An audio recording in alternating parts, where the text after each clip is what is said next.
Hey guys, what's going on? In this video today, we're going to talk about adding spend limits to your ad sets that are within your CBO campaign. Now, to do this, all you got to do is go to the ad set level of your campaign, find the ad set you want to do this to, click on edit, and then if you scroll down a little bit, right here it says ad set spend limits. If you click add spend limits to this ad set, it shows you a minimum and a maximum that you can set that you want to spend on the specific ad set.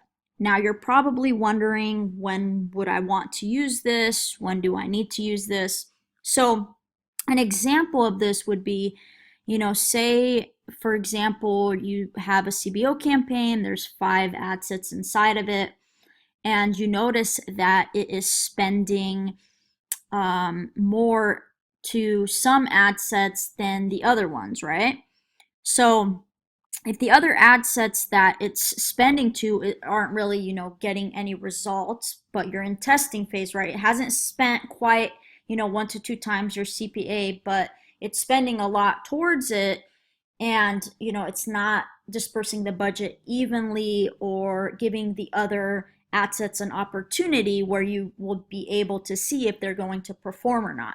So what you would want to do here, so say for example our budget is 50 bucks for the whole campaign, you would go to the ad sets that aren't spending and you'd want to set a minimum budget. Say you notice they're only getting a $5 spend a day, so you can't really tell if they're going to perform or not. Then you would go ahead and set, a minimum budget of say 10 to, 12 bucks, whatever it is, on that specific ad set. That's one scenario where you would use this specific strategy. Now, if it's spending towards ad sets that are performing, you don't want to, skew the spend to other ad sets, even though it's not spending towards them. You don't want to mess it up and put minimums and maximums if the ones that it's spending to are performing. So you just want to leave it alone, right? What you could do in that instance is the ad sets that it's not spending on, is you could go ahead and create a different campaign and put those ad sets inside of a new campaign so it will spend on them, right? So say for example, on these here, these are performing and it's spending most of the budget on these ones, but these two aren't really getting much spend. And you don't want to put any minimums or maximums because you don't want to take the budget away from these because they're already performing. What you would do is you would just, duplicate the campaign and only put these 2 ad sets inside the duplicated campaign and not have these ones in there because these are already performing in here, and the point of you duplicating is getting more spend behind these 2, right? So you would duplicate, put these 2 in there, and have more spend go towards them to see if they're going to perform. So the only time you really want to use, like minimums and maximum is if you notice, number one, it's spending specifically on some ad sets and not the others, but the ones that it's spending on, they're not really performing, but you haven't come to conclusion yet whether you should turn them off or not.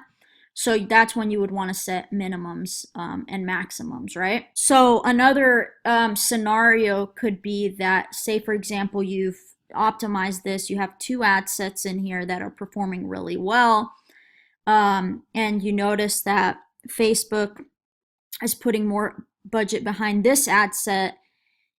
Even though this one performs really well, it's putting more budget behind this, and you want to disperse it evenly because they both perform. That's when you would also want to set minimum and maximum, right? So say you only had 2 ad sets left after you've optimized, you would set, a minimum, say, of $25 to each one if your budget's still at 50, and a maximum of, 50 bucks, right? So that's how you would want to set it up. So that's when you guys would use minimums and maximums. Don't overthink it too much. Once you start really diving deep into CBOs and really, understanding the concept and the basis of it, you'll start more understanding when you would need to use minimums and maximums. Thank you so much, guys. That's pretty much it for this video, and I'll see you in the next one.